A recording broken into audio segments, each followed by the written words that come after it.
Bonjour. Saul, juif pharisien, persécutait les chrétiens. Mais sur la route de Damas, Jésus ressuscité s'est saisi de lui, et voici, dès qu'il fut baptisé, ce que Luc a écrit de lui. Et aussitôt dans les synagogues, il proclamait Jésus, que celui-ci est le Fils de Dieu. Ainsi celui que nous connaissons sous le nom de Paul, auteur de plusieurs lettres à des églises dans le Nouveau Testament, a-t-il commencé sa mission sans attendre, aussitôt baptisé et nourri, car sa conversion l'avait épuisé. Et en quoi cette mission a-t-elle consisté par priorité? Pas en un enseignement religieux ou moral ou social, ancien ou nouveau, conservateur ou révolutionnaire. Il n'a pas non plus annoncé pour qui il faudra voter ou pas aux prochaines élections.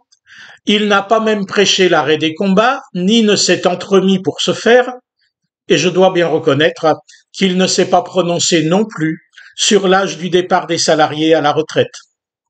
Non, le texte le dit de manière lapidaire, il proclamait Jésus.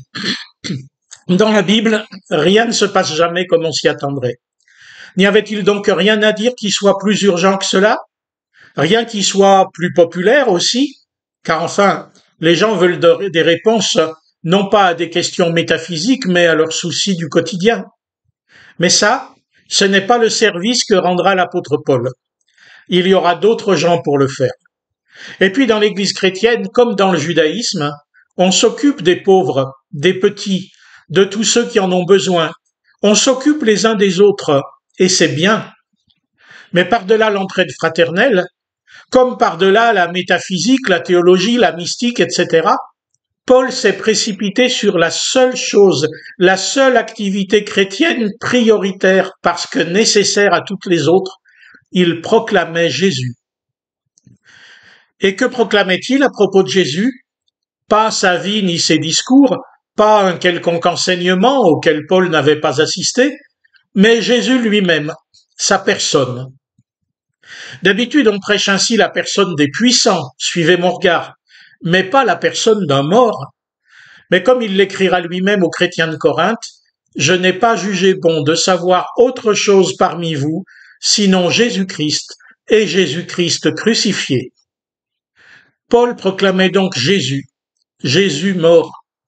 C'est aussi étrange que son retournement dont se méfieront même les apôtres. Plus étrange encore pour un juif, il proclamait que celui-ci est le Fils de Dieu. D'ailleurs, son succès dans les synagogues auprès de ses coreligionnaires ne sera pas époustouflant.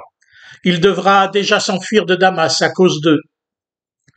Toute cette proclamation aujourd'hui dans notre pays déchristianisé, tout ceci ne passe pas. Que la mort de Jésus soit une victoire, la sienne et la nôtre, ne fait pas sens dans un monde de rentabilité, de profit immédiat. Les gens ne croient pas la résurrection de Jésus. Quant à dire qu'il est le Fils de Dieu, pourtant si vous êtes chrétien, vous le savez bien. Comme Saul devenu Paul, vous avez été baptisé.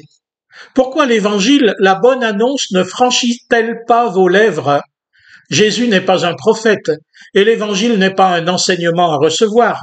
Jésus est le Fils de Dieu, mort et ressuscité, vivant aujourd'hui. Et l'évangile est l'annonce à redire d'un amour qui se donne à chacun. Paul a besoin de compagnons pour son annonce, son évangile.